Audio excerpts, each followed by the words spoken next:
Аян, бірінші тарау. Бұл Иса Мәсіхтің көрініп, Құдайдың құпия жоспарын ашып, аян бергені туралы жазба. Құдай жақын арада болуға тиісті оқиғаларды өз қызметшілеріне көрсету үшін осы аянды Иса Мәсіхке тапсырды. Ол соларды қызметшісі Жоханға періштесін жіберіп білдірді. Ал Жохан көргендерінің бәрін, Құдайдың хабарын және Иса Мәсіхтің аян еткендерін баяндап берді. Осы пайғамбарлық хабардың сөздерін оқып беретіндер де, оларды тыңдап, жазылғандарды ұстанатындар да бақытты. Себебі бұлардың іске асатын уақыты таяп қалды. Жоханнан Азия аймағындағы 7 қауымға дұғай сәлем. Әрдайым бар. Мәңгі болып келген және болашақта келетін Құдай ие, оның тағының алдындағы 7 рухы және шынайы хабарды адал жеткізген Иса Мәсіх сендерге рахымын жаудырып, тыныштық сыйлай көрсін. Иса Мәсіх өлімнен қайта тірілгендердің ең бастысы, әрі жер бетіндегі патшалықтардың әміршісі. Мәсіх бізді сүйіп, өзін құрбан етіп, қанын төгуімен күнәларымыздан тазартып арылтты. Һәм бізді өз Құдайы және әкесіне бағышталған қызметкерлердің патшалығы қылды. Оның салтанатты ұлылығы мен құдіреті мәңгілік бола бермек. Аумин. Біліп алыңдар, Мәсіх бұлттармен қайтып келеді. Әркімде оны түйрегендер де Мәсіхті көзімен көреді. Жер бетіндегі барлық рулар үрейленеді. Ол туралы қайғырып, жылап еңірейді. Иә, ол солай болады да. Аумин. Бүкіл әлемнің билеушісі, әрдайым бар, мәңгі болып келген және болашақта келетін Құдай ие. Алғашқы да, соңғы да менмін. Дейді. Мен Жохан, сендердің бауырластарыңмын. Және Иса Мәсіхке бола азап шегіп, оның патшалығына қызмет етіп, қайта оралуын төзімділікпен күтудегі серіктестеріңмін. Құдайдың сөзін және Иса Мәсіхтің шынайы хабарын уағыздағаным үшін Патмос аралында тұрдым. Емізге бағышталған жексенбі күні мен киелі рухқа ерекше бөленіп, арт жағымнан керней үні сияқты қатты дауыс естідім. Сол дауыс былай деді: Көргендеріңді шиыршық кітапқа жазып, мына 7 қаладағы сенушілер қауымдарына салып жібер. Эфес, Измір, Пергам, Тиатир, Сард, Филадельфи және Лаудики. Мен кімнің сөйлеп тұрғанын көру үшін жалт бұрылдым. Бұрылып қарағанда 7 алтын шам қойғышты көрдім. Олардың арасында адам баласына ұқсас біреу тұр екен. Ол етегі аяғына дейін жететін ұзын шапан киіп, кеудесіне алтын аспа бау таққан еді. Оның басындағы шашы ақ мамықтай әрі қардай әппақ, ал көздері оттай жалындап жатты. Аяқтары пеште балқыған қоладай жалтырап, даусы сарқырап аққан судың гүріліндей естілді. Оның оң қолында ұстаған 7 жұлдызы бар екен. Аузынан 2 жүзі де өткір семсер шығып, беті тал түстегі күндей нұрын төгіп тұрды. Мен оны көргенде өлі адамдай алдына құлап түстім. Сонда ол оң қолын үстіме қойып, былай деді: Қорықпа, мен алғашқымын да соңғымын, әрі мәңгі тірімін. Мен өлген едім, ал енді мәңгілік өмір сүрем. Өлімнің де, о дүниенің де кілттері менде.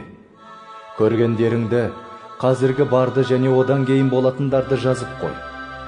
Сен менің оң қолымнан көріп тұрған 7 жұлдыздың және 7 алтын шам қойғыштың құпия мағынасы мынау: 7 жұлдыз 7 қауымның періштелерін, ал 7 шам қойғыш 7 қауымды білдіреді.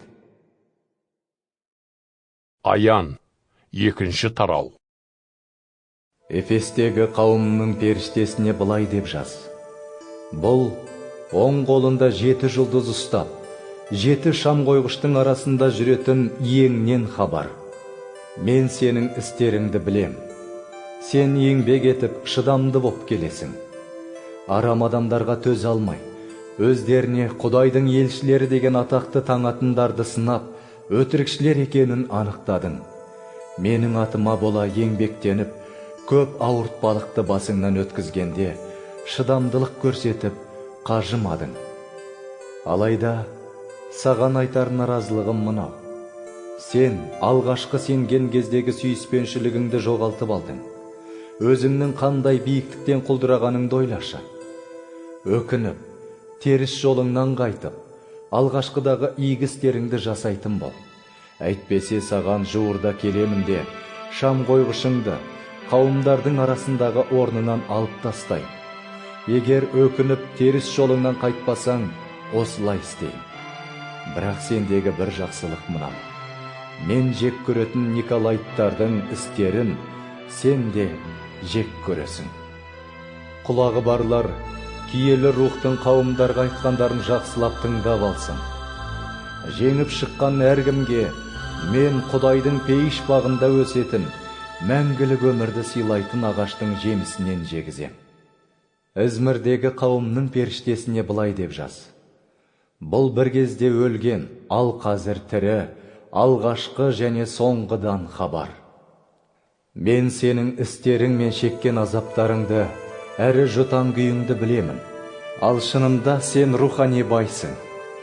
Яһудиміз, яғни Құдайдың халқымыз дейтіндердің сен туралы айтқан ғайбат сөздерінде білем. Шын мәнісінде олар шайтанның мәжілісханасы. Болашақта басыңнан кешетіндеріңнен қорықпа. Рас, шайтан кейбіреулеріңді түрмеге салып, сынамақ. Ал көретін азаптарың 10 күнге ғана созылады. Өлімге дейін маған адал бол, сонда саған мәңгілік өмір тәжін сыйлай. Құлағы барлар, киелі рухтың қауымдарға айтқандарын жақсылап тыңдап алсын.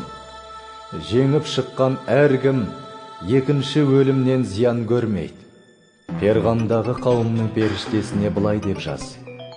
Бұл 2 жүзі де өткір семсері бардан хабар. Мен сенің істеріңді және шайтанның тағы орналасқан жерде тұратыныңды білемін. Бірақ менің атымды ұстанып келесің. Адал хабаршым Антипас сенің қасыңда, яғни Әзәзіл шайтанның тұрағында, өлтіріліп шейіт болған кезде де маған деген сеніміңнен бас тартпадың. Алайда саған айтар біраз наразылығым мынау. Араларыңда Балағамның ілімін ұстанушылар бар. Сол көріпкел ежелде Исраилге қарсы шыққан Балаққа халықты күнәға азғыруды үйреткен. Оларға жалған тәңірлерге шалынған құрбандықтардың етін жегізді, әрі азғындық жасатты. Сондай-ақ араларыңда Николайттардың мен жек көретін ілімін ұстанушылар да бар. Енді өкініп теріс жолдан қайтыңдар.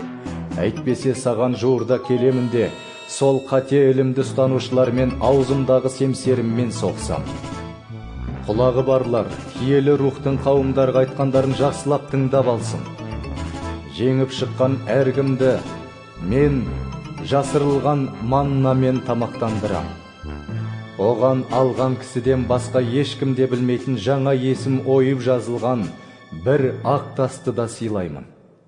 Тиатирдағы қауымның періштесіне былай деп жаз. Бұл Құдайдың рухани ұлынан хабар. Оның көздері оттай жалындап, аяқтары балқыған қоладай жалтырайды. Мен сенің не істегеніңді, сүйіспеншілігің мен сеніміңді, қызметің мен төзіміңді білем. Қазіргі игі істерің алғашқыдағыдан көбірек. Алайда саған айтар наразылығым мынау. Өзін пайғамбармын деп атайтын Изабель іспетті әйелге жол бересің. Ол менің қызметшілерімді азғындық жасап, жалған тәңірлерге арналған құрбандықтардың етін жеуге үйретіп адастыруда. Мен сол Изабельге өкініп, азғындық жолынан қайтуға уақыт бердім. Алайда ол қайтқысы келмейді. Біліп ал, мен Изабельді ауруға шалдықтырып төсек тартқызамын. Егер сол әйелмен бірге азғындық жасап келгендер оның жаман істерінен қайтпаса, оларға да қатты азап шеккізем. Оның соңынан ергендерді өлтіріп құртам. Сонда менің әркімнің жүрегінің түкпір-түкпірін тексеретін біреу екеніме барлық қауымдардың көздері жететін болады. Мен әрқайсыңның істеріңе қарай еселеріңді қайтаратын болам. Ал Тиатирда маған адал болып қалғандарға, яғни осы арам ілімді қабылдамай, шайтанның терең құпиялары деп аталғанда үйренбегендерге былай деймін: сендерге тағы басқа ауыртпалық түсірмеймін. Алайда мен келгенше өздеріңде бар рухани игіліктерді берік ұстаңдар. Істерімді аяғына дейін атқарып, жеңіп шыққандарға халықтардың үстінен билік жүргізу құқығын сыйлаймын. Оларға қатаң билік жүргізем. Қыш ыдыстарын лақтырып сындырғандай, қиқарлықтарын тас-талқан етеді.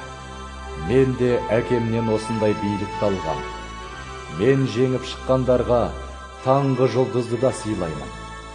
Құлағы барлар, киелі рухтың қауымдарға айтқандарын жақсылап тыңдап алсын. Аян, 3-ші тарау. Сарттағы қауымның періштесіне былай деп жаз: бұл өзінде Құдайдың 7 рухы әрі 7 жұлдызы бардан хабар.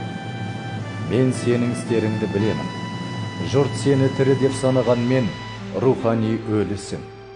Оян, өзіңде әлі де бар, бірақ жуырда өлмекші игі қасиеттеріңді нығай. Себебі сенің істеріңді Құдайымның көз алдында жеткіліксіз деп таптым. Өзің тыңдап қабылдаған шынайы ілімді есіңе түсіріп, ұстанып, теріс жолдан қайт. Ал егер оянбасаң, саған ұры сияқты сап ете түсем. Менің келетін уақытымды ешқашан біле алмайсың. Дегенмен, сарттағы сендердің араларыңда арамданбаған бір қатарың бар. Олар әппақ киім киіп, менімен бірге жүретін болады. Себебі олар соған лайық.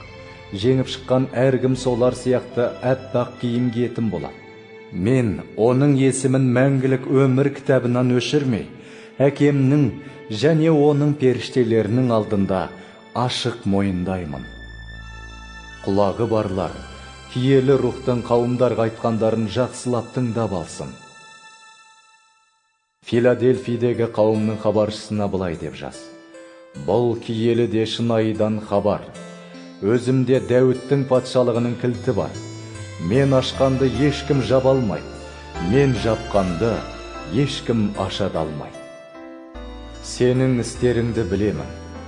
Міне, мен алдыңнан есікті ашып қойдым. Ешкім де оны жаба алмайды. Өзіңдегі күш азырақ болғанымен, сен айтқандарымды сақтап, менен танбадың. Тыңда, өздерін яһудиміз, яғни Құдай халқымыз десе де, олай емес. Өтірікші әрі шайтанның мәжіліс қанасы болғандардың кейбіреулерін саған берем. Расында оларды аяғыңа бас ұрғызып, өзімнің сені сүйетіндігіме көздерін жеткіздірем. Сен менің азаптарда төзімділік таныту туралы бұйрығымды орындап келгендіктен, мен сені осы дүниенің адамдарын тексеруге арналған бүкіл жер бетінде болатын азапты сынақ кезінде қорғаймын. Мен жуырда келемін. Жеңісіңнің тәжін сенен ешкім тартып алмау үшін, өзіңде бар рухани игіліктерді берік ұста. Жеңіп шыққан әркімді мен Құдайымның киелі үйінің бағанасы қылып қадірлеймін. Ол содан ешқашан шықпайтын болады. Сол жеңімпазға Құдайымның атын, соның қаласының атын, яғни көктен, оның қасынан түсетін жаңа Иерусалимнің атын және өзімнің жаңа атымды да жазам. Құлақтары барлар, киелі рухтың қауымдарға айтқандарын жақсылап тыңдап алсын. Лаудикийдегі қауымның періштесіне былай деп жаз: бұл Аумин деп те аталатын Мәсіхтен хабар. Ол шындықты жариялап, шейіт болған адал да шынайы куәгер, әрі Құдайдың жаратылысының билеушісі. Мен сенің істеріңді білемін. Сен салқын демессің, ыссы демессің. не ыссы, не салқын болсаң ғой шіркін. Алайда ыссы демес, салқын демес, жылымшы болғаның үшін сені аузымнан түкіріп тастамақпын. Мен баймын, ауқаттымын, еш нәрсеге мұқтаж емеспін дейсің. Ал өзіңнің шынында сорлы бишара, рухани жарлы, жалаңаш әрі соқыр екеніңді білмейсің. Саған рухани баюың үшін отта балқытылып тазартылған саф алтынды менен сатып алуға кеңес берем. Масқара жалаңаштығың көрінбес үшін менен әппақ киімді алып киін. Сондай-ақ көр алуың үшін көзге жағатын шипалы майда сатып ал. Мен сүйетіндерімді әшкерелеп, тәртіпке шақырам. Енді ынталы болып, өкініп, теріс жолдан қайт. Міне, мен есік алдына келіп қағып тұрмын. Кімде-кім даусымды естіп есік ашса, мен оның жан дүниесіне еніп, онымен бірге дастархандас болам. Ол да рухани нәр алып, менімен тығыз байланыста болады. Өзімнің жеңімпаз болып, әкеммен бірге оның тағында отырғанымдай, мен жеңіп шыққан әркімді де қасыма, тағымның үстіне отырғызам. Құлақтары барлар, киелі рухтың қауымдарға айтқандарын жақсылап тыңдап алсын. Аян, 4-ші тарау. Осыдан кейін қарап қалсам, көкті ашылған есікті көрдім. Мен бұдан бұрында естіген, кернейіне ұқсайтын қатты дауыс маған: мұнда көтеріл, саған осыдан кейін не болуға тиіс екенін көрсетемін, деді. Мен дереу киелі рухқа ерекше бөленіп аян көрдім. Көкте бір тақ тұрды. Үстінде біреу отыр екен. Отырғанның сырт көрінісі яспис, карниол іспетті асыл тастардай сәуле шашып, ал тақтың айналасын зүбәржаттай жалтыраған кемпір қосақ қоршапты. Тақты айналдыра 24 тақ тұр екен. Олардың үстінде ақ киімді, алтын тәж киген 24 ақсақал отырды. Тақтың тұсынан найзағайдың жарқылы, гүрсілі және күркірі шықты. Ал тақтың алдында 7 шырағдан жалындап жанып тұрды. Олар Құдайдың 7 рухының белгісі. Тақтың алды мөлдір кристалл іспетті шыны теңізге ұқсады. Тақты қоршай, оның ортаңғы баспалдағында 4 нөкері бар еді. Олардың денелерінің алды-артында көптеген көздері болды. Алғашқысы арыстанға, екіншісі бұқаға, үшіншісінің беті адамның бетіне, ал 4-шісі ұшып бара жатқан бүркітке ұқсас екен. Әрбіреуінің 6 қанаты болатын. Қанаттардың тұла бойлары да толған көздер еді. Олар күні-түні тоқтамастан: бүкіл әлемнің билеушісі, әрдайым болып келген, мәңгі бар және болашақта келетін, Құдай ие, қасиетті, қастерлі, киелі, деп сиынумен болды. 4 нөкер тақта отырған, мәңгілік өмір сүретін Құдайға даңқ пен құрмет көрсетіп, шүкірлік еткен сайын, 24 ақсақал оның алдына бас ұра жығылып, мәңгі тірі оған тағзым етеді. Олар тәждерін тақтың алдына сұнып, былай дейді: Уа Құдай иеміз, сен даңқ пен ұлылыққа, құрмет пен билікке лайықсың. Өйткені бүкіл әлемді жаратқан өзіңсің. Сенің еркіңмен ол жаратылды, және бола да береді. Аян, 5-ші тарау. Содан кейін тақ үстінде отырғанның оң қолынан бір шиыршық кітапты көрдім.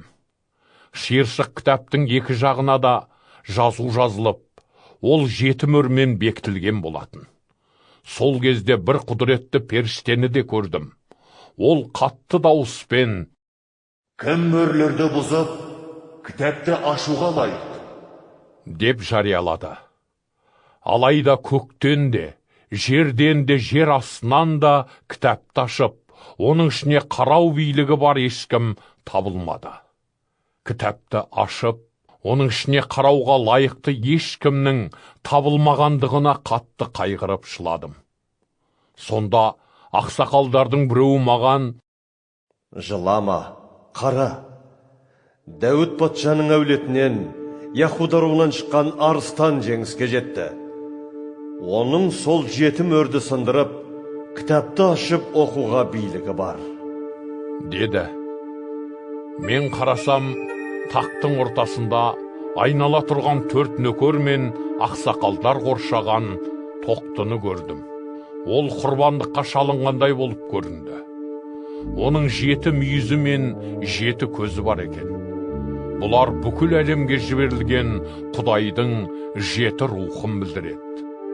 Тоқты барып, тақта отырғанның оң қолынан кітапты қабылдады.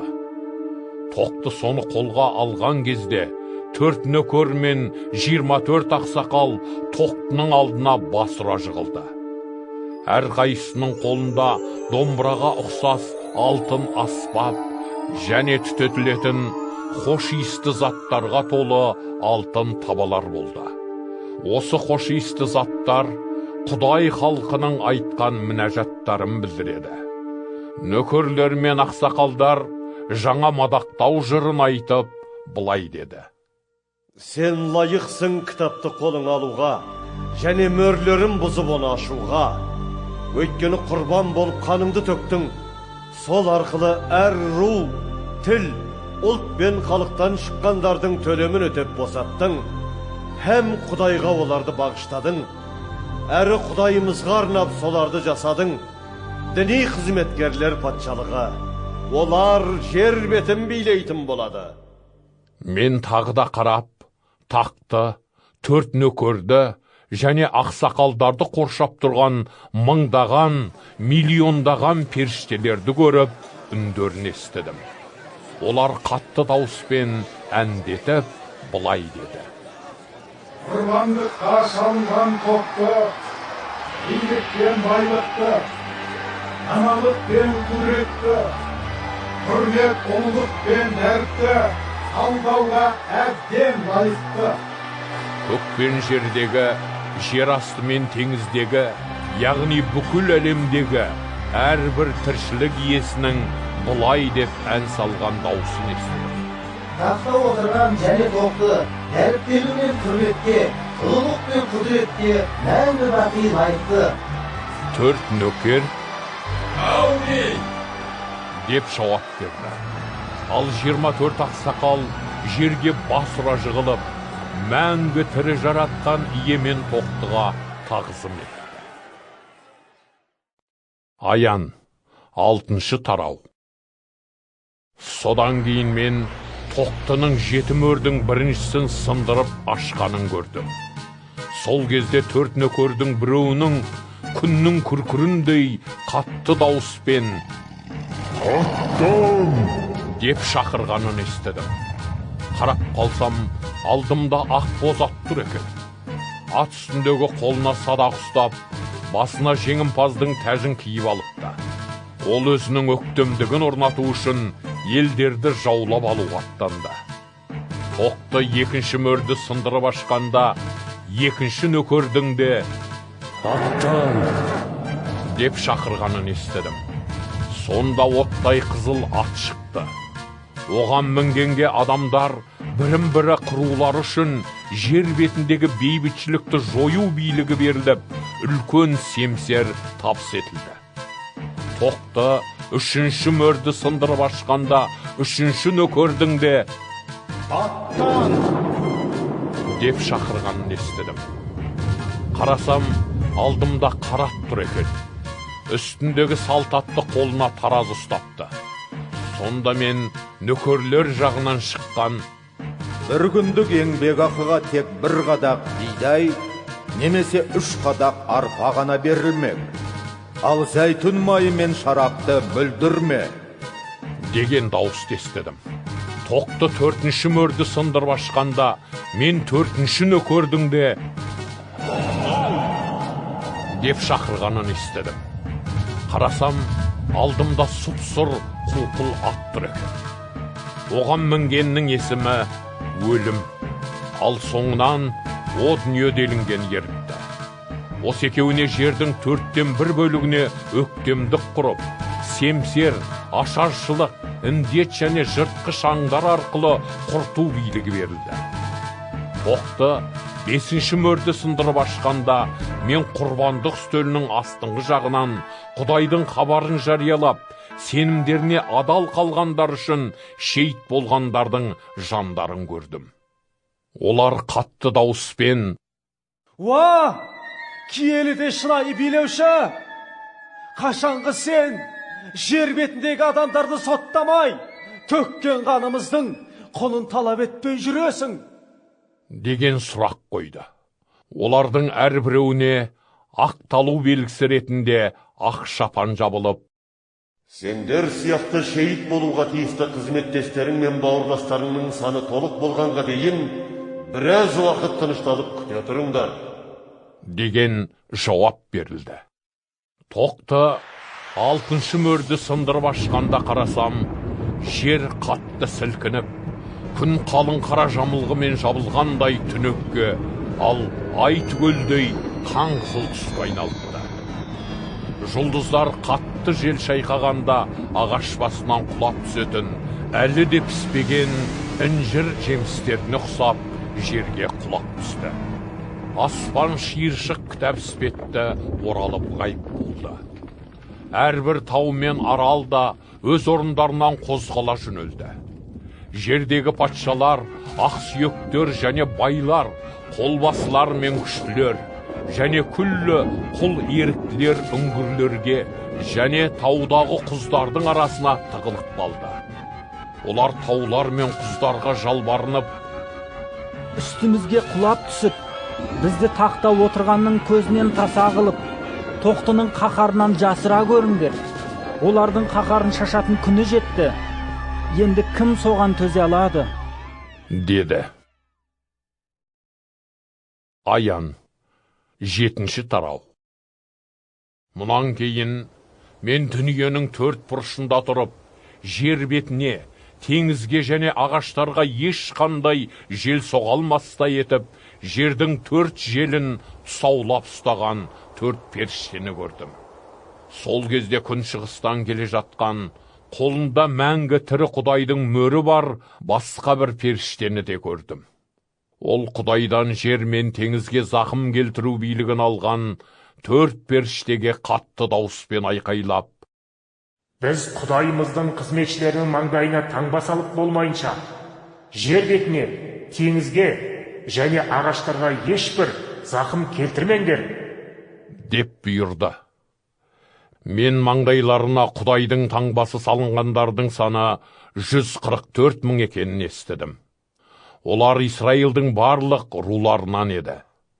Әрбір рудан, яғни Яхуда, Рубен, Гад, Ашир, Нафталим, Манаса, Шимон, Леуі, Исашар, Забулон, Жүсіп және Буньямин руларынан 12 мыңнан адамға таңба салынды.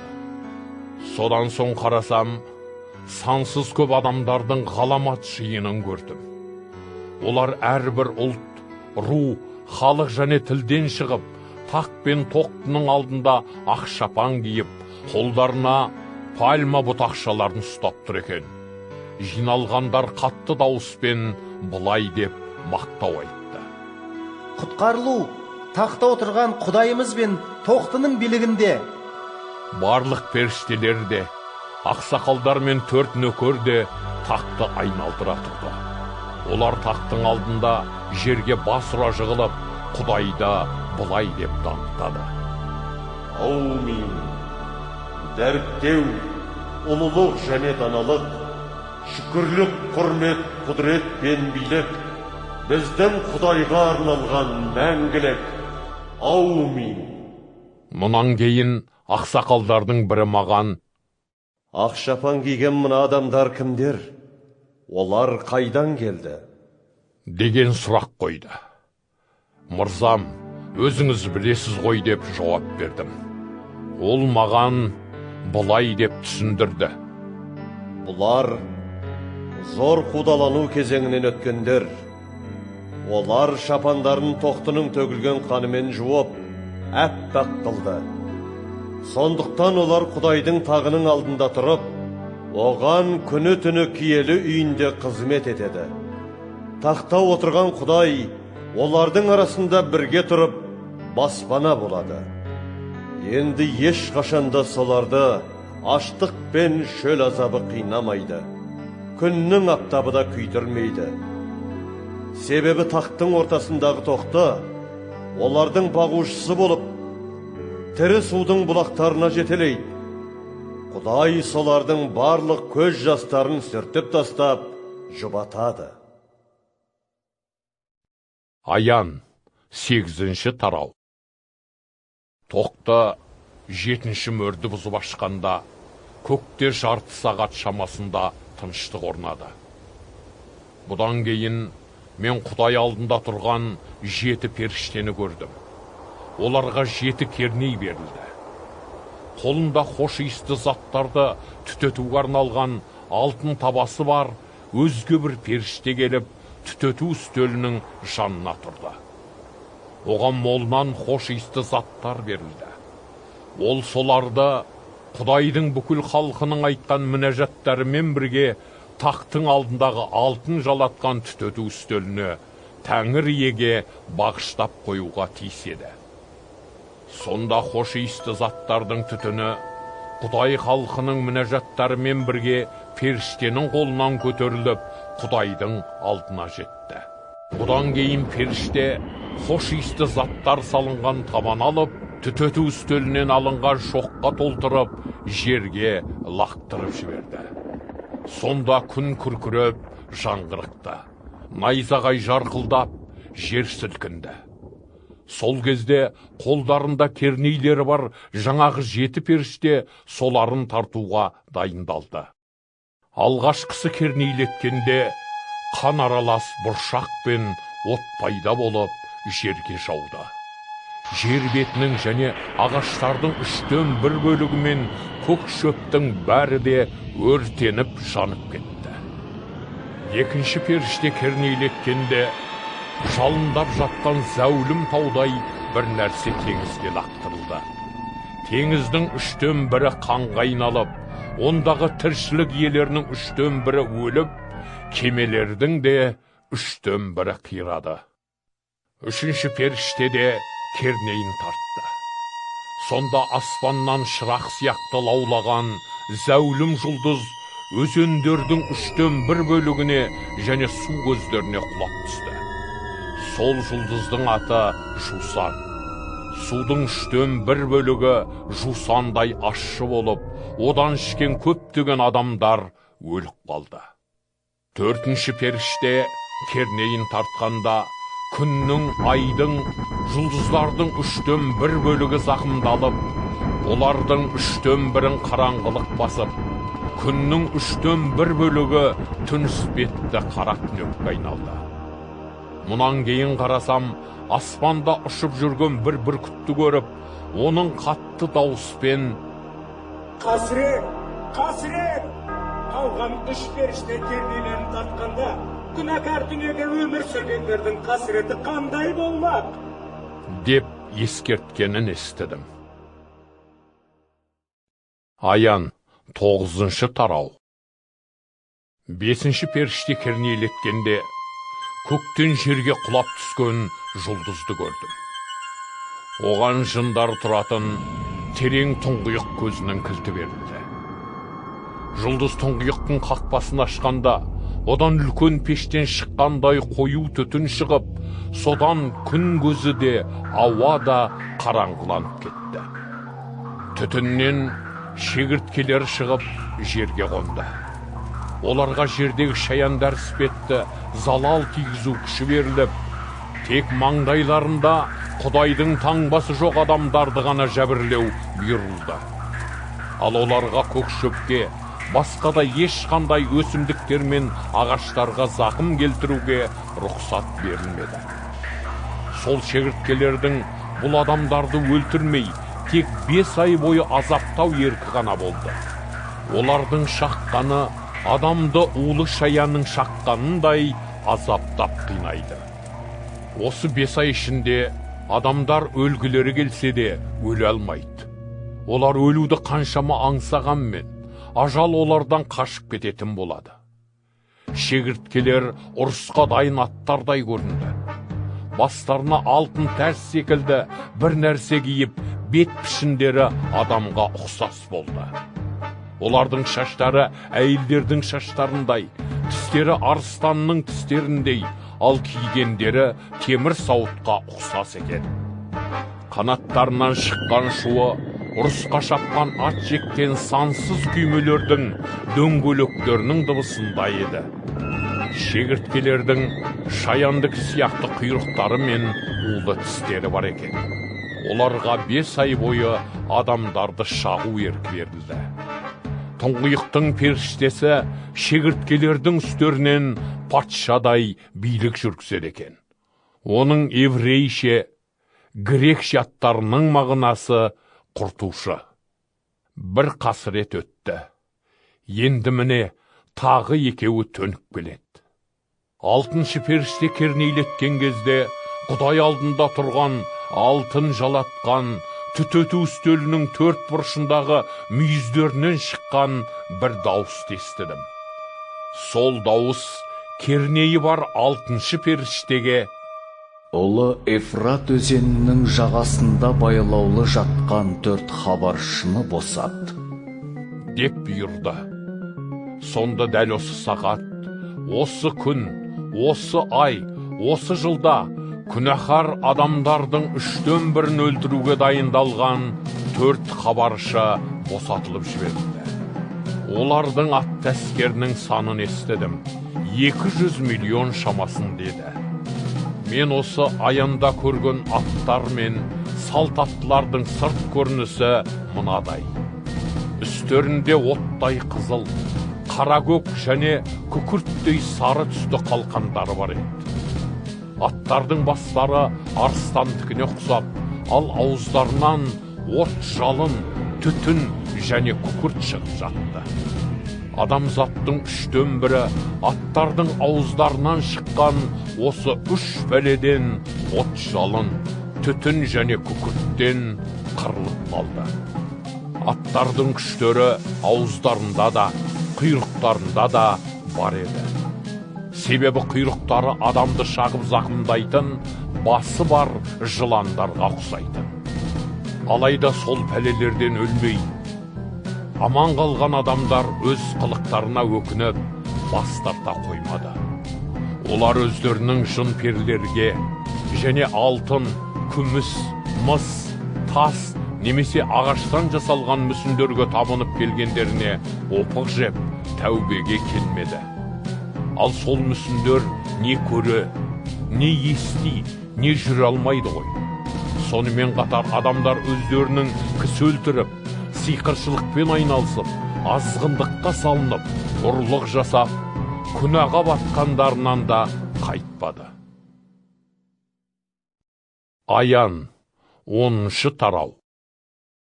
Мұнан кейін көктен түсіп келе жатқан басқа бір күшті періштені көрдім. Ол бұлтқа оранған еді, ал басының үстінде кемпір қосағы бар болатын.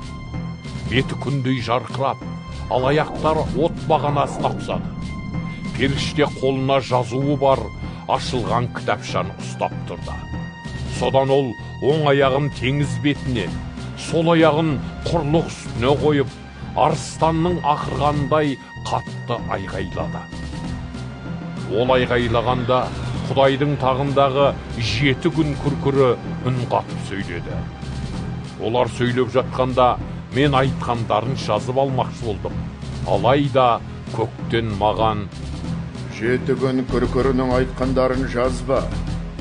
Оларды жауып тастап, өр басып бекіткендей құпия сақта деген дауысты естідім.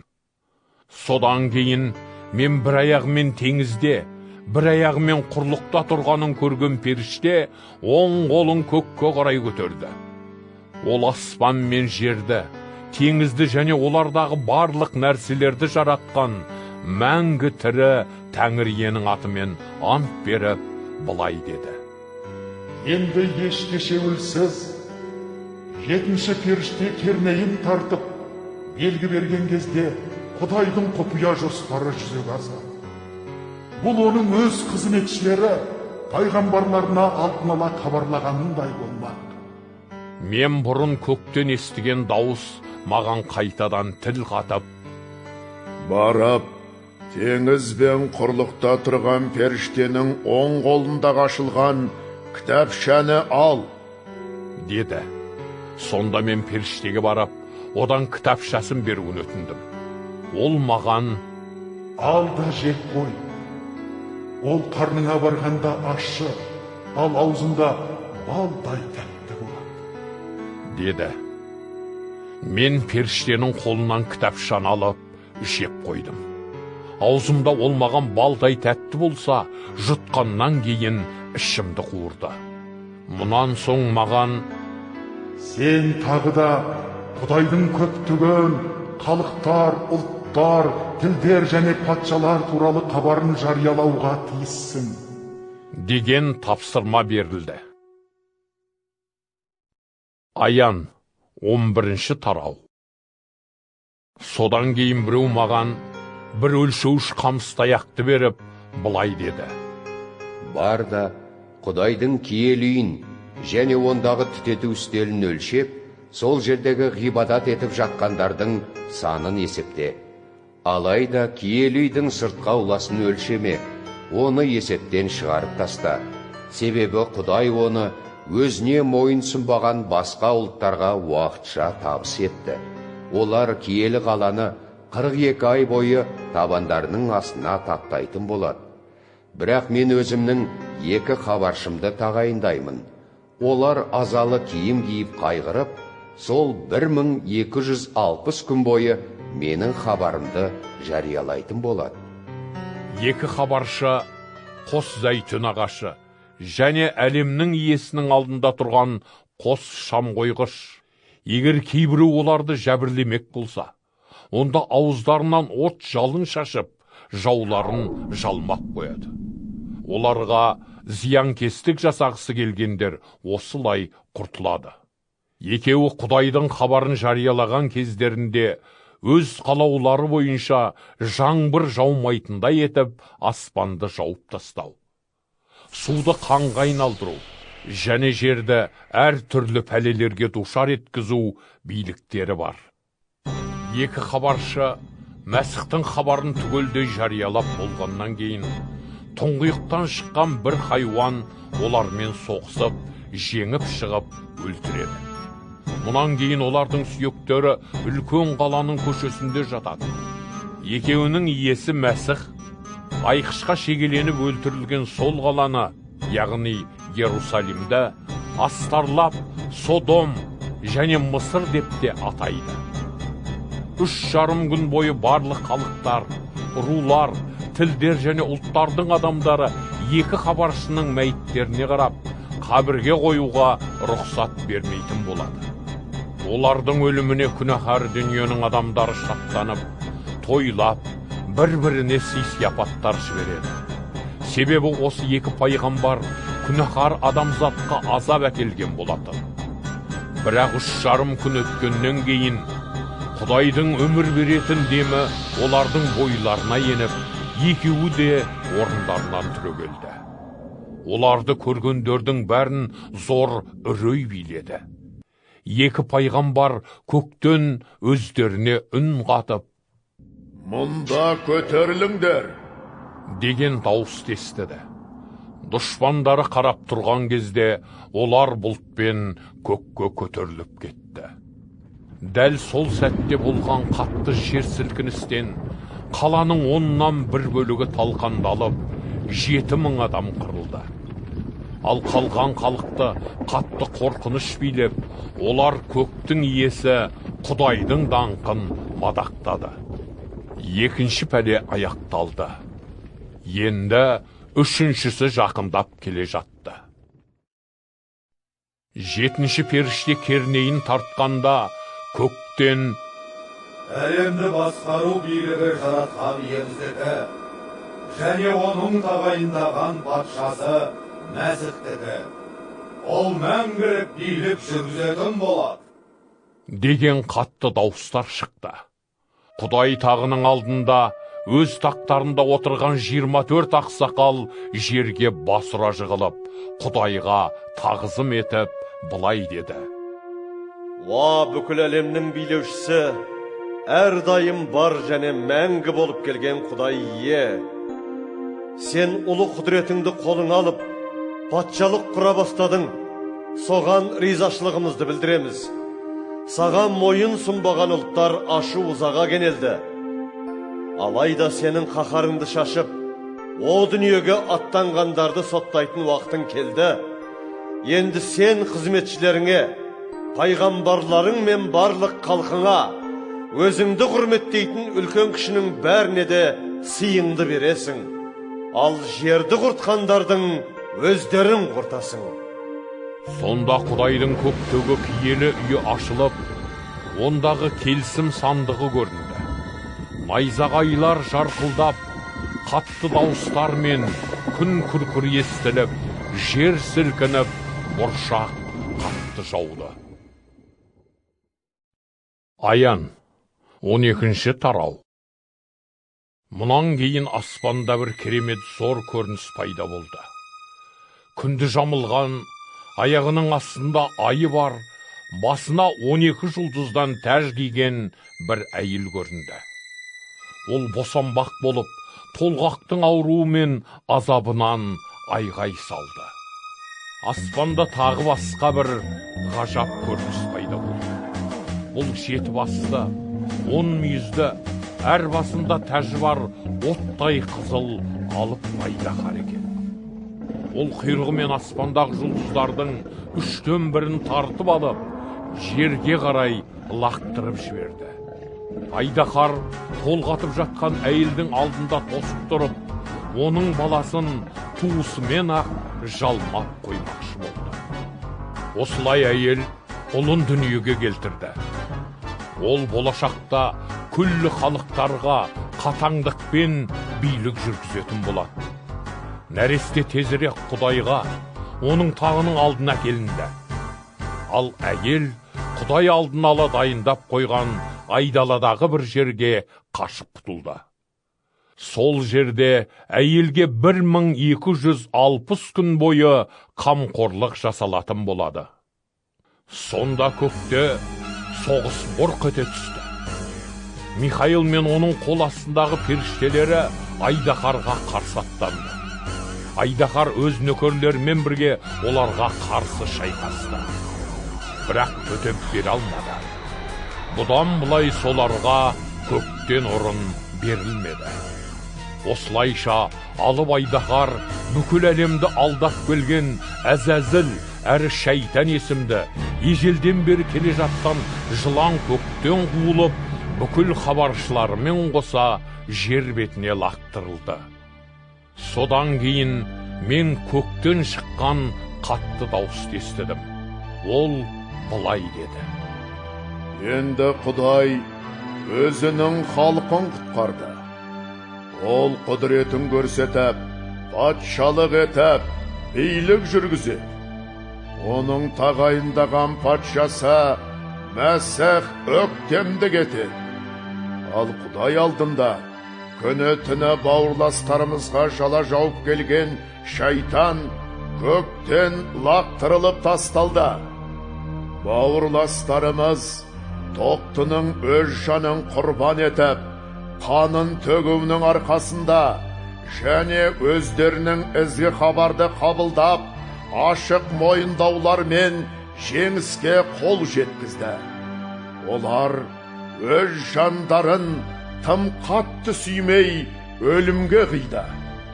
Қуаныңдар, көк және оны мекендегендердің бәрі де, алайда жер мен теңізде тұратындарға қасірет.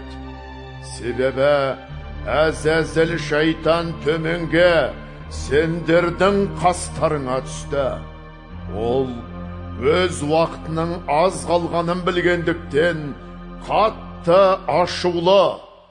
Айдаһар өзінің жерге лақтырылғанын білгенде, ұлды туған әйелдің соңына түсіп, оны қудалай бастады. Сонда әйелге айдалада өзіне дайындалған арнайы орынға ұшып бару үшін алып бүркіттің қос қанаты берілді. Айдалада әйел 3,5 кезең бойы сол улы жыланнан қауіпсіз тұрып, Құдайдың қамқорлығында болады. Әйелді сумен ағызып әкетіп құрту үшін алып жылан аузынан үлкен өзен іспетті су тасқынын лақ еткізіп төгіп жіберді. Алайда жер әйелге көмектесіп, аузын кеңінен ашып, сол айдаһардың аранынан шыққан өзенді жұтып қойды. Айдаһар әйелге долданып, оның өзге де ұрпақтарымен, яғни Құдайдың бұйрықтарына бағынып, Исаның шынайы хабарына адал болып жүргендермен шайқасуға аттанды. Аян 13-ші тарау. Бұдан кейін айдаһар теңіз жағасында тұрды. Сонда мен теңізден шығып келе жатқан бір айуанды көрдім. Оның 10 мүйізі мен 7 басы бар еді. Әрбір мүйізінде бір тәждем болды.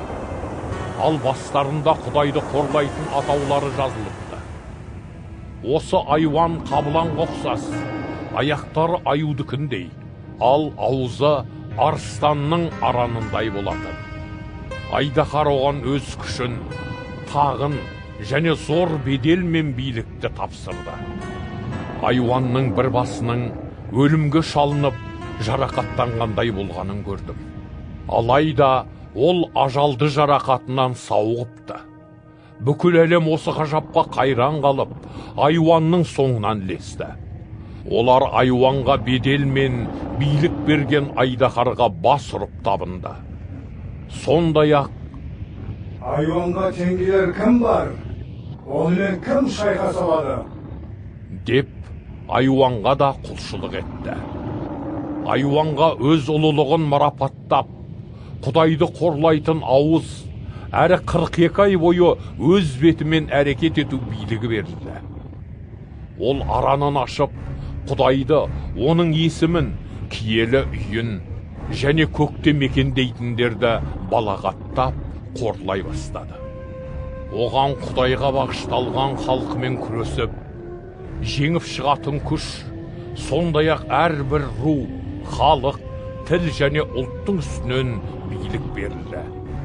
Жер бетінде тұратын күнәһар адамзат түгелдей, яғни құрбандыққа шалынған тоқтының мәңгілік өмір кітабына әлем жаратылмас бұрын есімдері жазылғандардан басқасының бәрі де оған құлшылық ететін болады.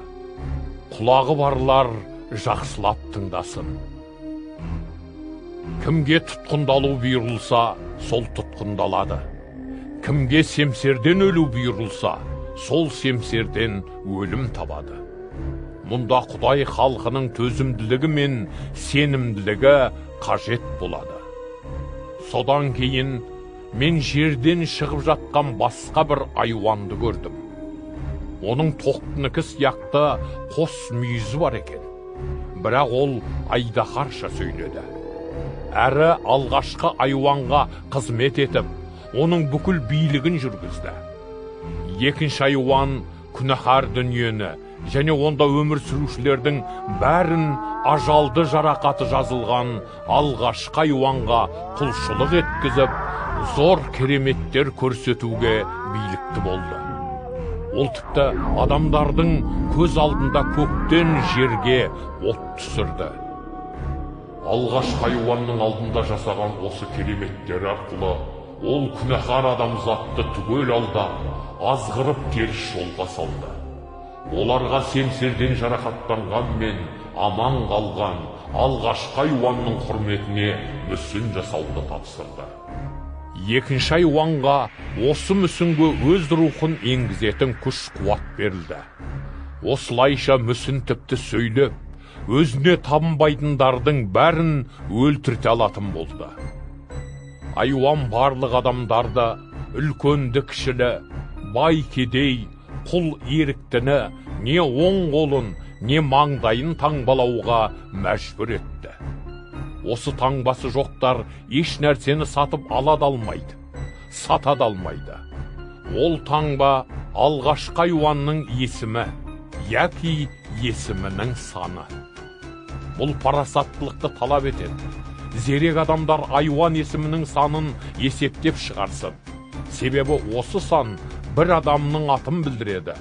Ол сан 666. Аян 14-ші тарау. Мұнан кейін қарасам, Иерусалимдегі Сион төбесінде тұрған тоқтыны, және оның қасында маңдайларында тоқтының, және оның әкесінің аттары жазылған 144.000 адамды көрдім. Сонда мен сарылдап аққан көп судың даусындай, күннің қатты күркіріндей, көктен шыққан бір дыбыс естідім. Ол жетігенде ойнаған күйшілердің әсем сазында еді. Тақ алдында және 4 нөкер мен ақсақалдардың алдында жаңа ән айтылды. Оны күнәләрінің құны өтеліп, күнәһар дүниеден азат етілген 144.000 адам ғана үйрен алды. Олар иемізге деген адалдықтарын бұзбай, өздерін пәк ұстаған еді. Тоқты қайда бармасын, олар оған еріп жүреді. Бұлар Құдайға және тоқтыға бағышталған алғашқы сый тарту. Олар адамзат арасынан төлімдері өтеліп, азат етілгендер еді. Ауыздарынан арам сөз шықпайтын олар мінсіз. Мұнан кейін мен аспанның биігінде ұшып бара жатқан ерекше бір періштені көрдім. Ол жер бетінде Құдайға мойын сұнбай тұратын әрбір халыққа, руға, тілге және ұлтқа қарсы Құдайдың мәңгілік жеңісі туралы ізгі хабарды жариялады. Сол ерекше періште қатты дауыспен: Құдайды терең қастерлеп, даңқтаңдар, оның ұлылығын дәріптеп мадақтаңдар. Себебі оның адамзатты соттайтын уақыты туды. Көк пен жерді, теңіз бен су көздерін жаратқан Құдайға бас ұрып ғибадат етіңдер, деп жар салды. Екінші ерекше періште оған ілесіп мынаны хабарлады: Ол құлады, ұлы Бабыл қаласы құлады. Ол күллі халықтарға өзінің жынды қылатын азғындығының шарабынан ішкізіп берді. Алдыңғы екеуіне тағы үшінші ерекше періште еріп, қатты дауыспен мынаны жариялады: Айуанға және оның мүсініне құлшылық етіп, өздерінің маңдайына не қолына оның таңбасын қабылдаған, бәрі де Құдайдың ашу-ызасының шарабынан ішуге тиісті болады. Осы шарап Құдайдың қаһарының тостағанына еш сумен араластырылмай, таза күйінде құйылды. Сол адамдар Құдайдың қасиетті періштелерімен тоқтының алдында сотталып, күкірттен жанып тұрған отта азапталмақ. Олардың азабының түтіні мәңгі шығып жатпақ. Айуанға және оның мүсініне табынып, және айуанның есімінің таңбасын қабылдағандарға күні-түні тыным болмай. Мұнда Құдайдың халқы төзімділік көрсетсін.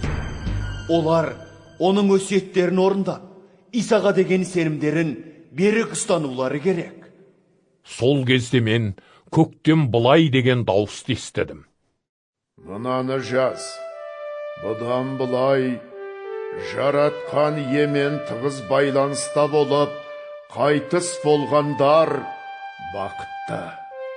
Киелі рух соны бекітіп былай дейді: Иә, олар өздерінің ауыр еңбегінен кейінгі демалыстың рахатын көрмек. Істеген игі істерінің жемісі олардан айырылмайды. Содан соң қарасам, бір нұрлы бұлтты көрдім. Бұлттың үстінде адам баласына ұқсайтын біреу отырды.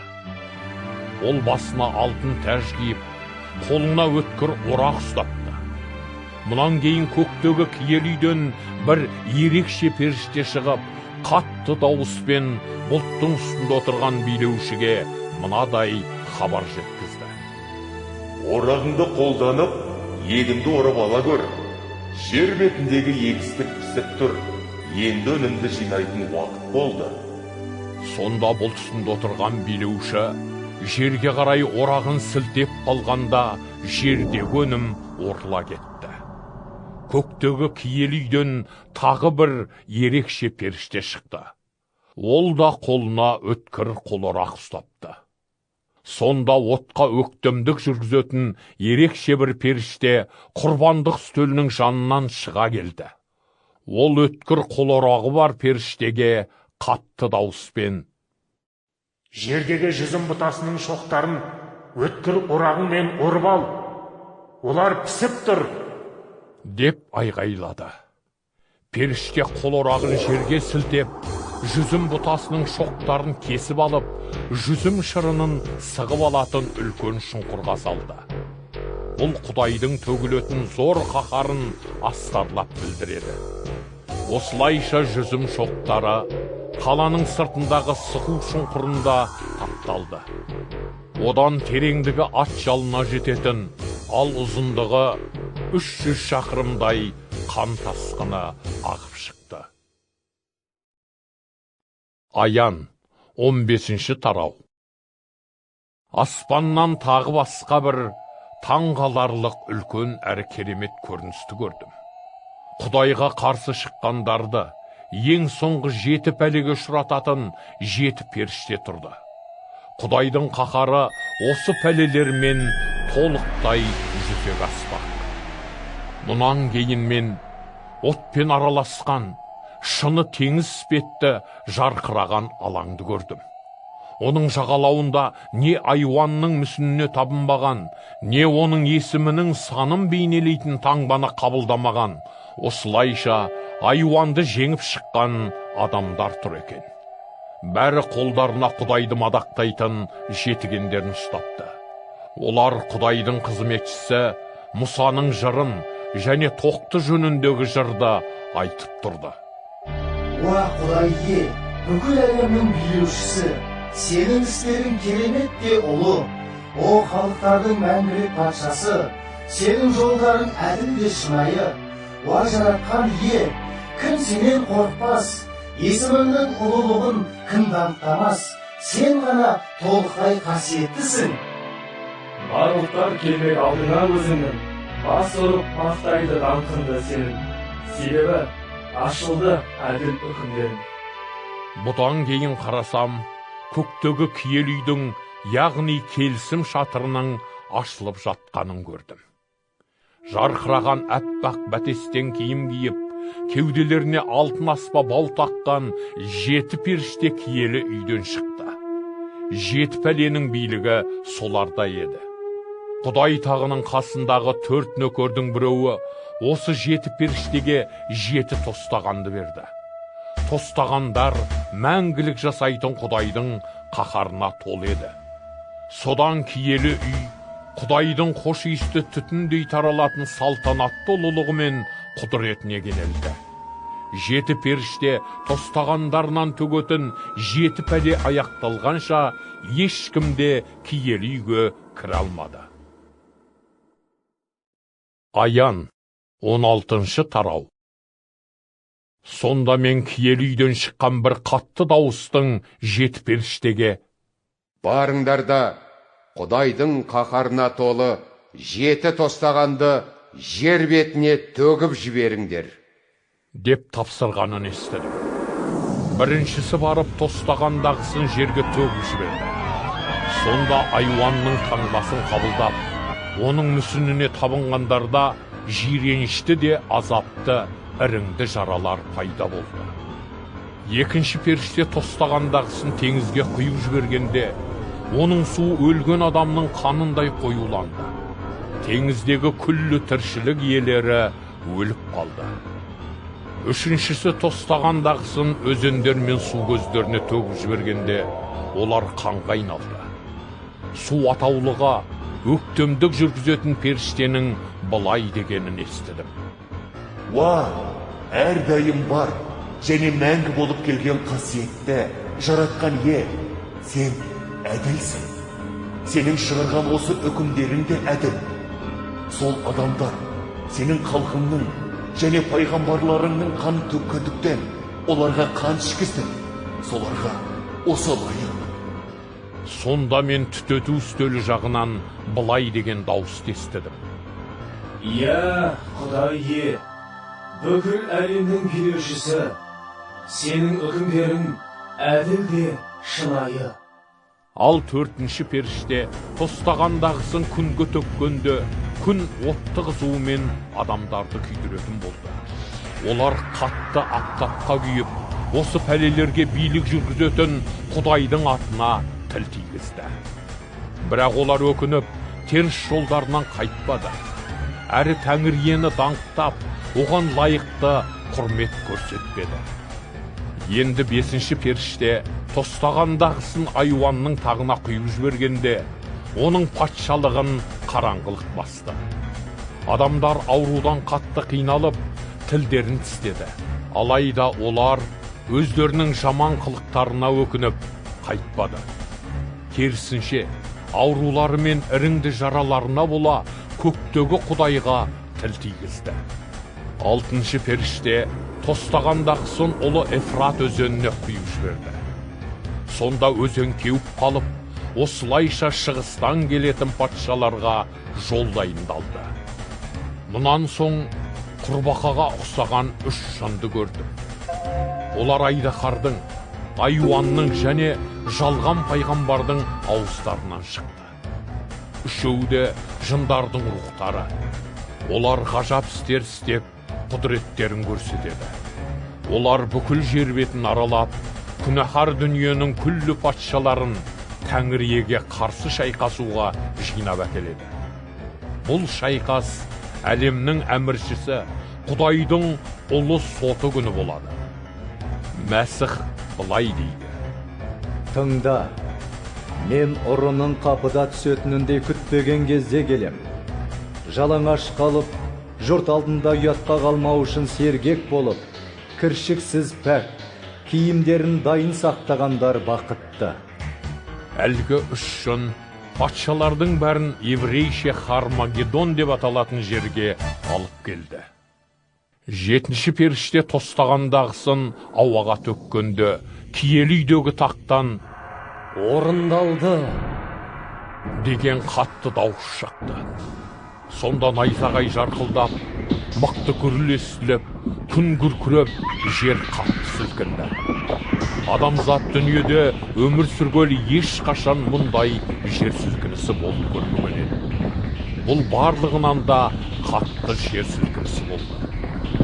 Содан ұлы қала үшке бөлініп, басқа халықтардың қалалары да қирап қалды. Осылай ұлы Бабыл Құдай алдында ескеріліп, қала Құдайдың тостағанынан, оның қатты ашуымен қаһарын білдіретін шарабынан ішуге мәжбүр етілді. Барлық аралдар қашып, ғайып болып, таулар жермен жексен болды. Аспаннан адамдардың үстіне салмағы 100 қадақтай дәу тастар жауды. Сонда да адамдар сол ғаламат қорқынышты пәле, яғни тас бұршақ жаудырған үшін Құдайды балағаттап тілдеді. Аян 17-ші тарау. Жеті тостағаны бар жеті періштенің бірі қасыма келіп, маған былай деді. Жүр, мен саған көптеген сулардың үстінде отырған аты шулы опасыз әйелдің сотталып жазалануын көрсетейін. Жер бетіндегі патшалар онымен азғындыққа түсті. Күнәһар дүниенің тұрғындары опасыз әйелдің шарабына мас болып, оның азғындығына мүлдем берілді. Сонда мен киелі рухқа ерекше бөленіп, періште мені айдалаға апарды. Сол жерде бір алқызыл айуанның үстінде отырған әйелді көрдім. Айуанның 7 басы мен 10 мүйізі болды. Оның тұла бойында Құдайды қорлайтын атаулары жазылған екен. Әйел алтын мен қымбат тастар және інжу маржанмен әшекейленген қою күлгін және алқызыл түсті киім киіпті. Ол қолына өзінің жексұрын, былғаныш қылықтарын бейнелейтін нәрселерге толы алтын тостаған ұстап отырды. Ал маңдайында құпия Ұлы Бабыл әлемдегі барлық опасыздық пен жексұрындық жасайтындардың анасы деген атағы жазулы тұрды. Мен әйелдің Құдай халқының қанынан мас болғанын көрдім.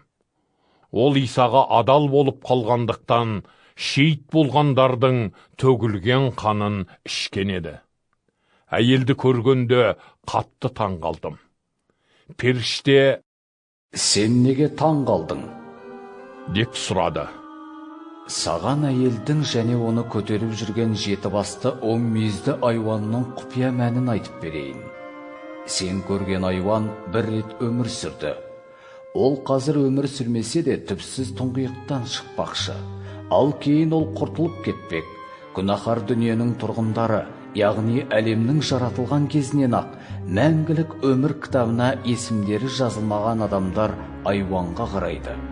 Олар оның бір рет өмір сүріп, қазір өмір сүрмей, ал кейін қайтадан пайда болатынына таң қалады.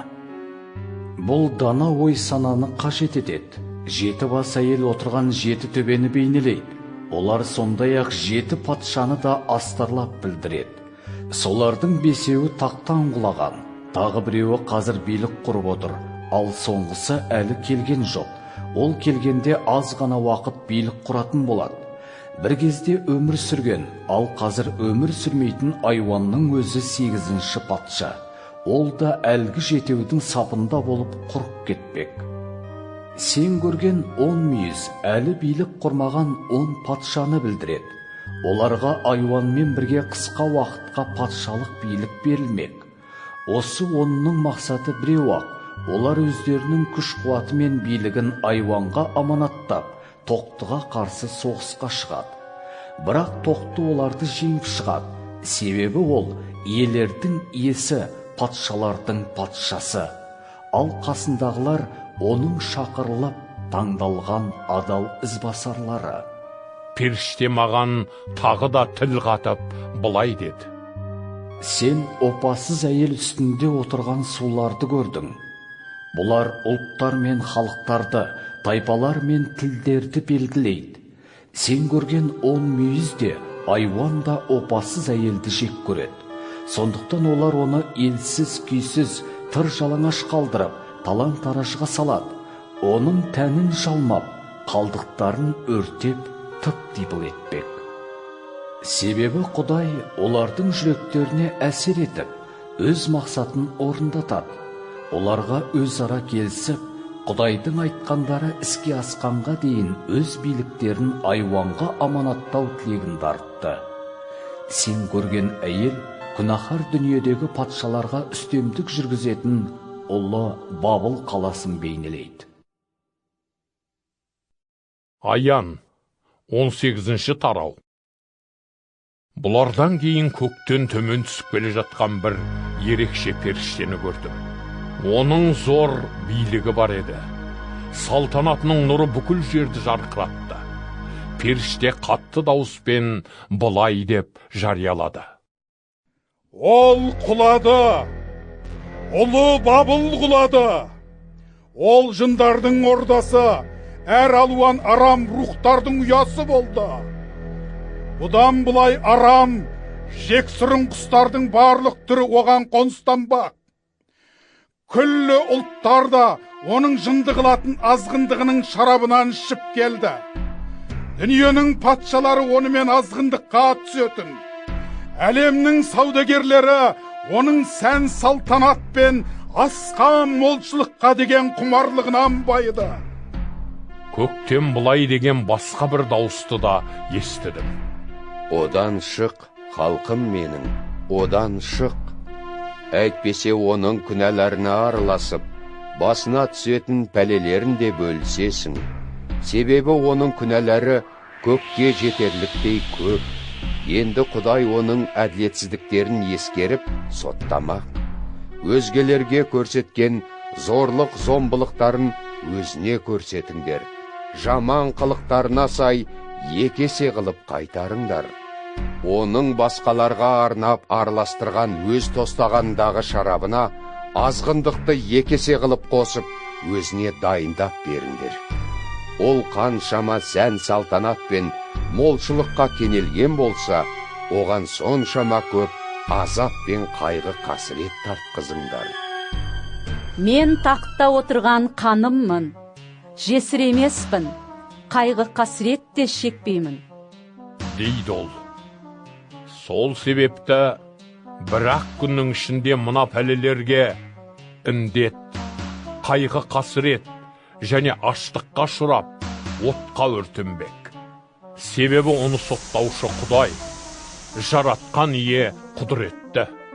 Бабылдың азғындығы мен сән салтанатты өмір салтына араласқан жер бетінің патшалары оны құртып жатқан өрттің түтінін көргенде жоқтау айтып, еңіреп жылайтын болады. Олар Бабылдың көрген азабынан зәрелері ұша қорқып, қашықта тұрып, былай деп жоқтамақ. Ой, бауырым, басыңа қаралы күн туды. Ұлы, күшті Бабыл қаласы бір-ақ сағат ішінде үкімін кесіліп, іске асты. Жер бетіндегі саудагерлер де жылап, оған жоқтау айтады. Себебі енді қайтып олардың тауарларын ешкім сатып алмайтын болады. Олар алтын күмістерін, асыл тастары мен інжу маржандарын, қымбат ақ бәтес, жібек, қою күлгін, алғызыл маталарын, жұпар иісті ағаштардың барлық түрлерін, піл сүйегі, қымбат ағаш, қола, темір және мәрмәрден жасалған алуан түрлі бұйымдарын, дәм қабығы мен өзге де дәмдеуштерін, түтетілуге арналған мүр, ладан және басқа да хош иісті заттарын, сондай-ақ шарабы мен майын, ұны мен бидайын, ірілі ұсақты малдарын, аттары мен арбаларын, әрі құлдарын, адам өмірінің өзін саудаға салып келген болатын. Сен сондай қатты ұнатқан жемістерден ада қалдың. Барлық байлығың мен сәулелі салтанатың да бітті. Енді қайтып оларды таба алмайсың. Дейді олар. Бабылда осының бәрімен сауда саттық жасап, байып алғандар қаланың көрген азабынан зәрелері ұшып, қашықта тұратын болады. Олар еңіреп жылап, жоқтау айтып, былай дейді. Қайран қала, басыңа қаралы күн туды. Ұлы қала, қымбат ақ бәтес, қою күлгін ал қызыл киімдер киетінсің. Алтын әшекейлер, асыл тастар, інжу маржандарын тағынып, безеніп жалт-жұлт ететінсің. Соншама зор байлық, бір-ақ сағат ішінде құрып кетті-ау. Барлық кеме басшылары мен жолаушылары, теңізшілер мен теңізбен күн көретін өзгелер де алыста тұрып, оны құртып жатқан өрттің түтінін көргенде, бұрын соңды осы ұлы қаладай басқа қала болған емес, деп айқайлады. Олар бастарына күл шашып, өкіріп жылап, былай деп жоқтау айтты.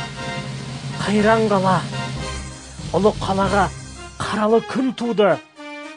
Теңіз кемелері барлардың бәрі бұл қаланың дәулетімен байған еді.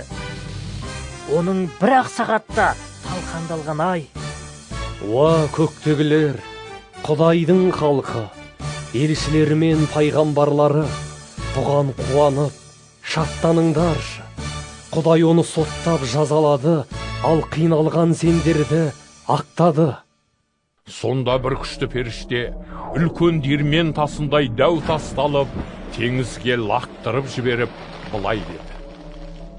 Міне, осындай қатты екпінмен ұлы Бабыл қаласы да лақтырылып тұңғиыққа батып кетеді.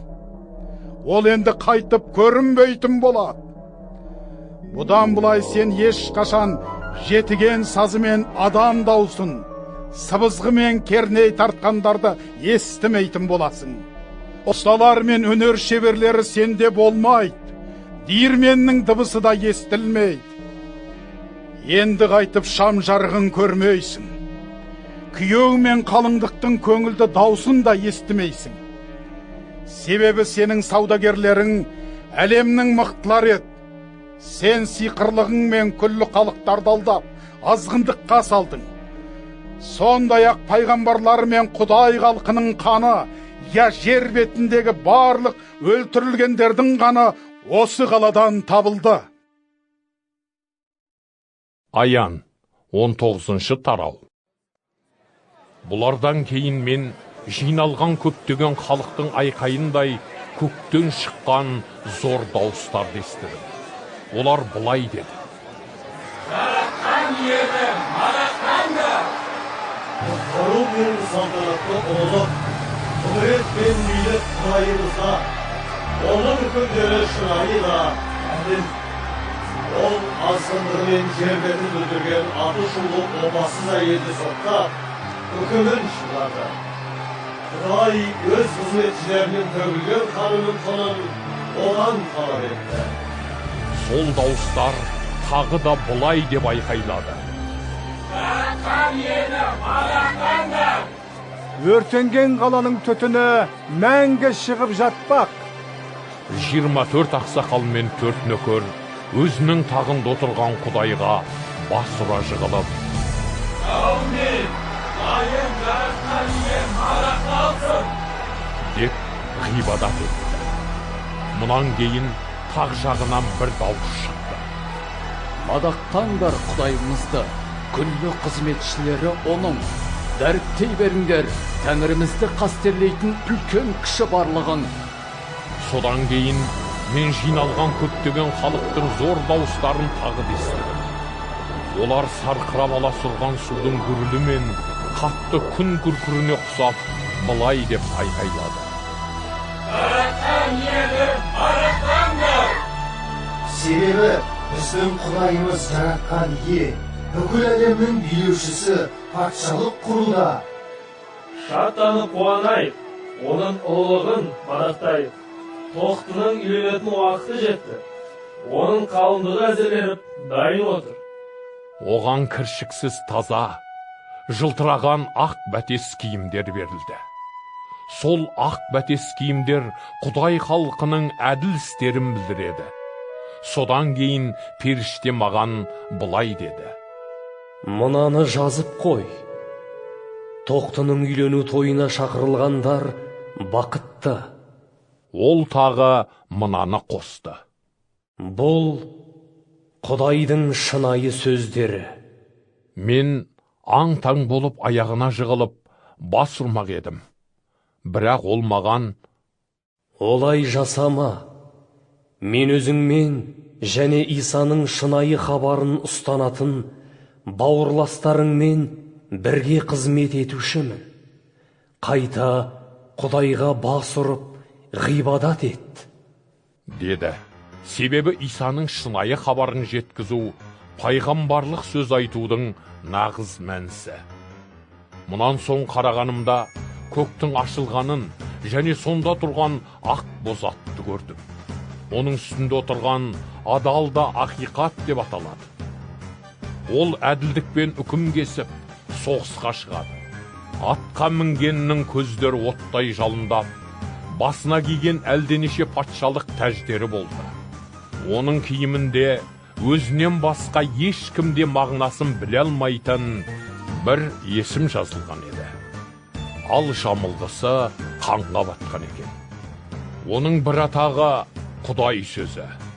Ақ боз атқа мініп, кіршіксіз таза ақ бәтес жамылғы киген көктің әскерлері оның соңынан еріп жүрді. Аттылының аузынан шығып тұрған халықтарды шауып тастайтын өткір семсері бар екен. Ол халықтарға қатаңдық пен билік жүргізетін болады.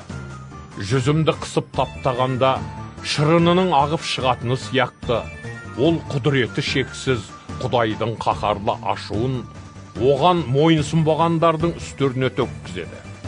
Аттылының жамылғысының екі жанында: Патшалардың патшасы, иелердің иесі деген атағы да жазылған.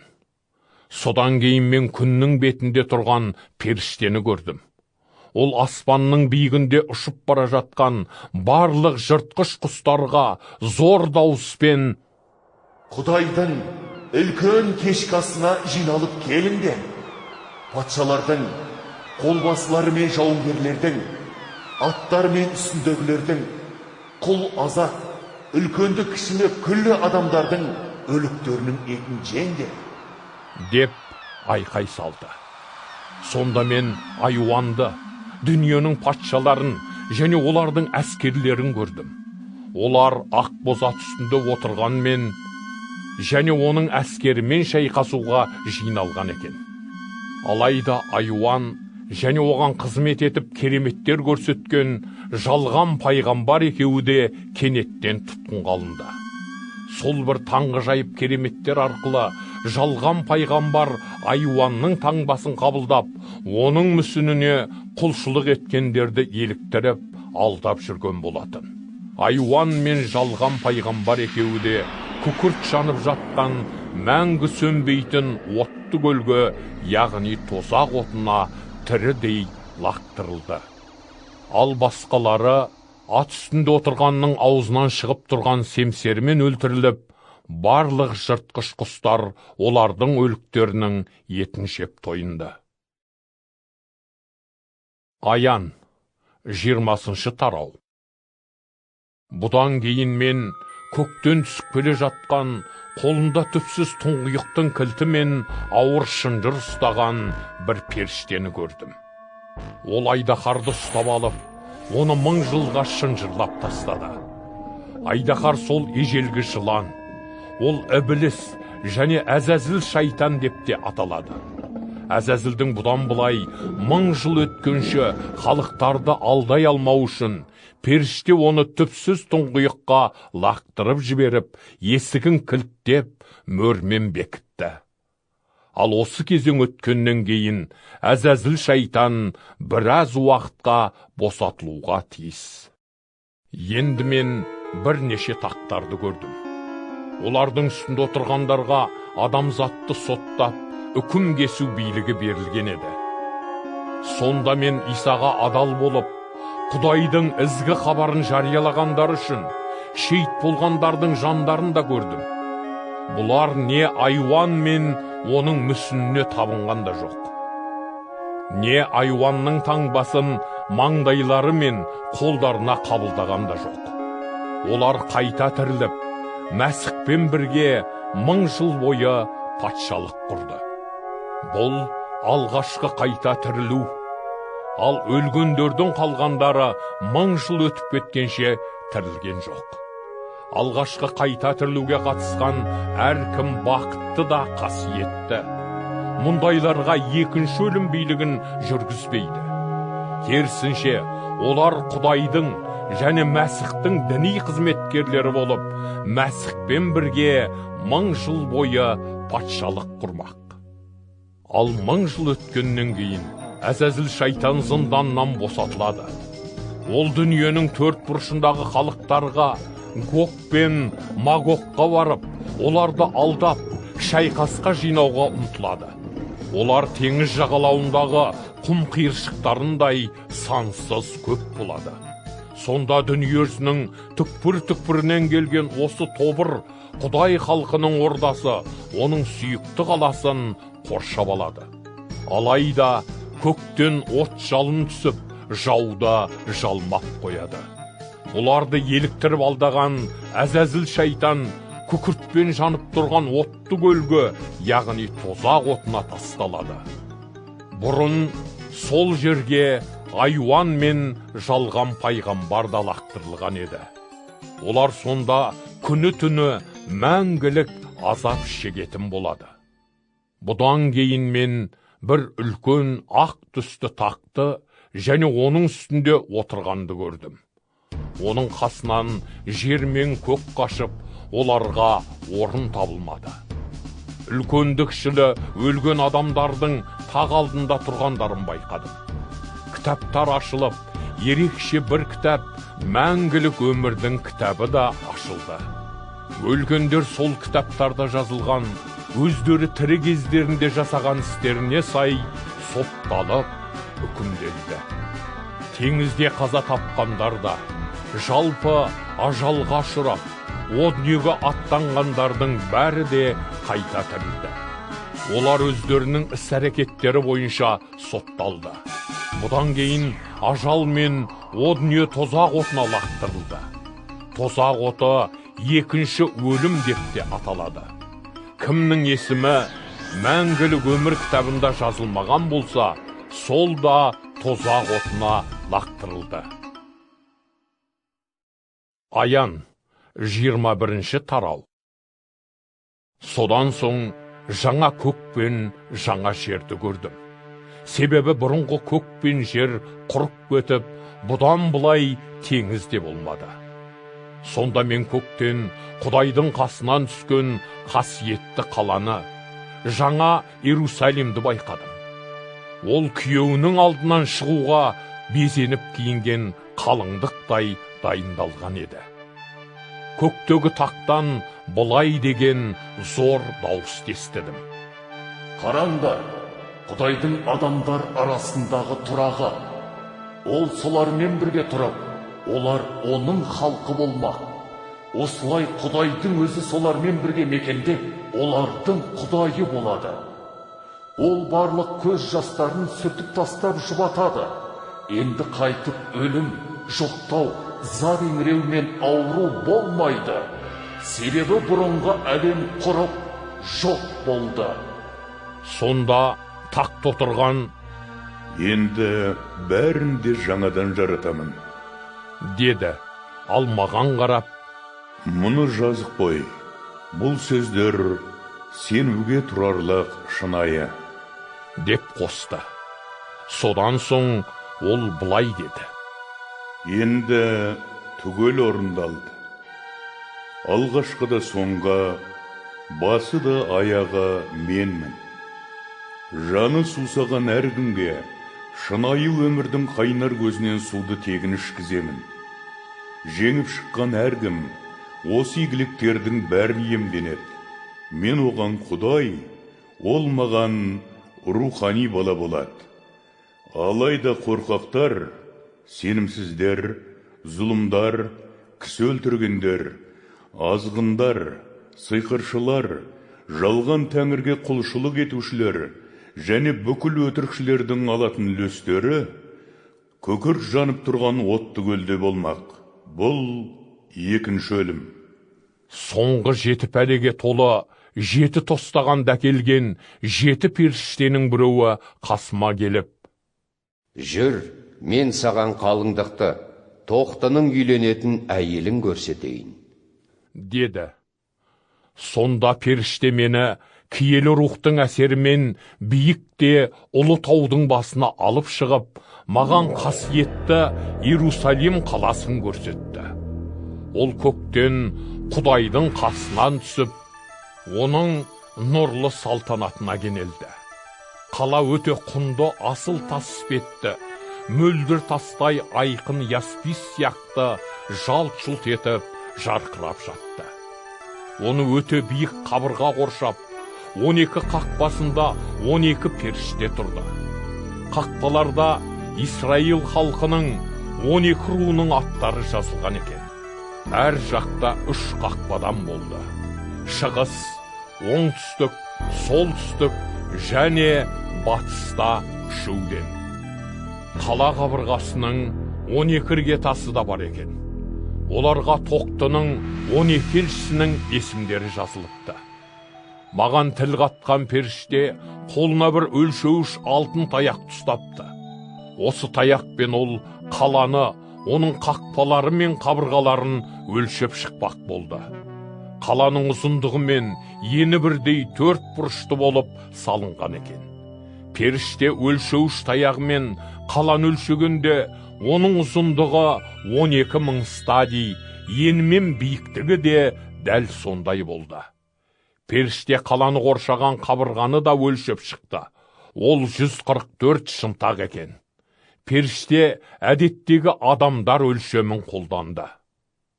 Қабырға яспистен, ал қаланың өзі мөлдір шынығы ұқсас саф алтыннан жасалыпты.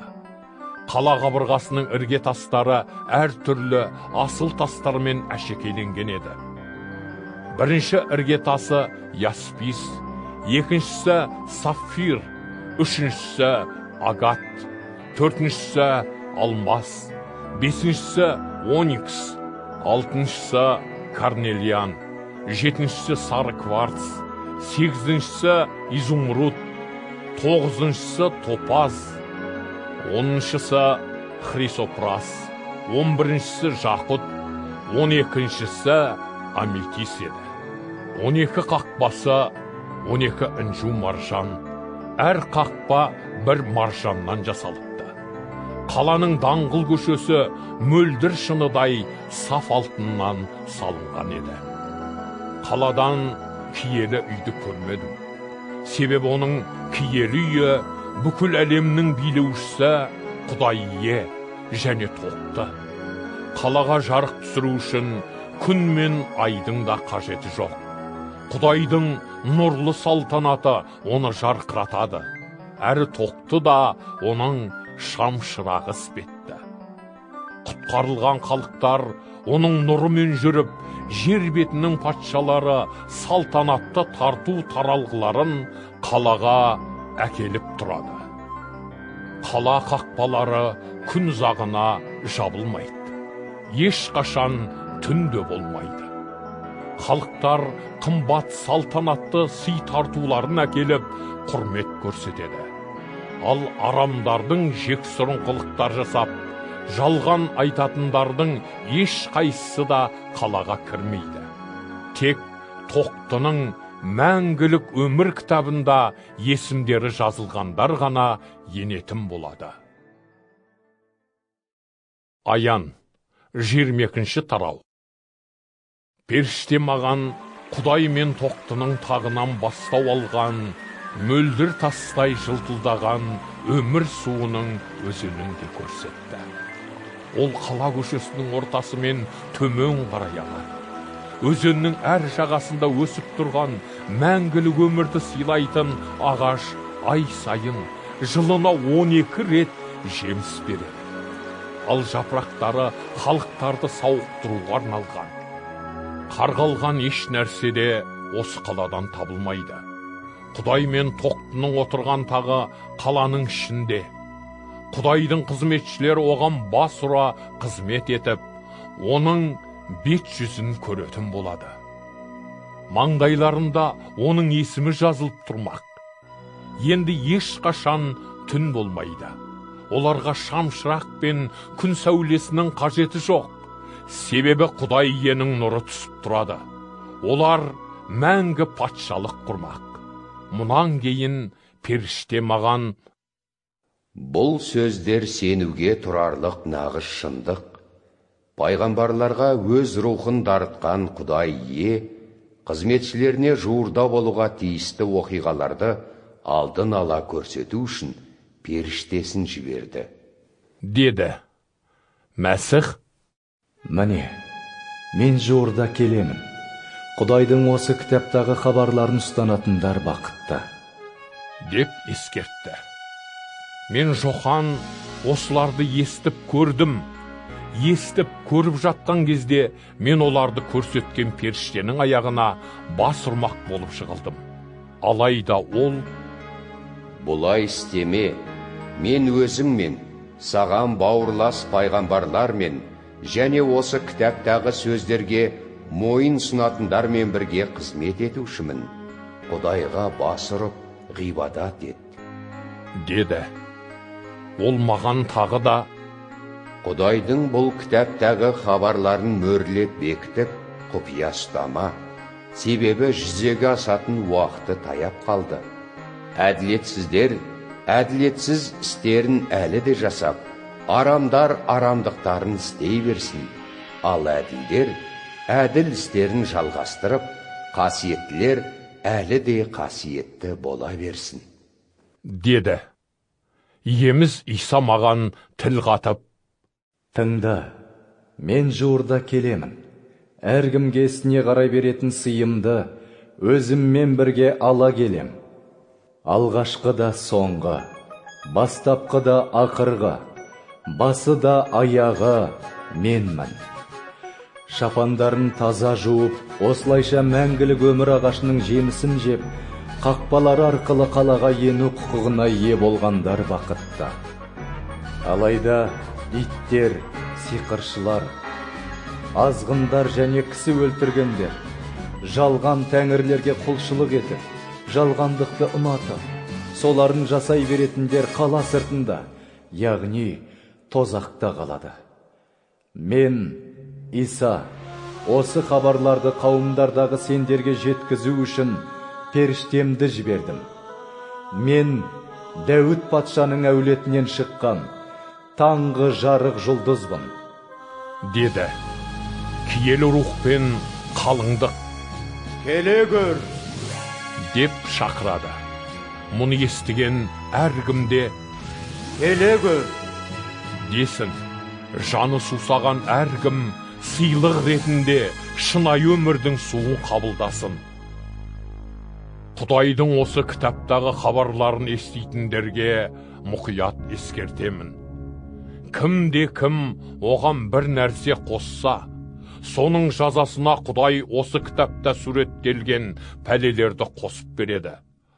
Ал кім Құдайдың хабары жазылған осы кітаптың сөздерінен бір нәрсені алып тастаса, Құдай оның осы кітапта бейнеленген мәңгілік өмір сыйлайтын ағаштан және қасиетті қаладан иемденетін үлесін де алып тастайды.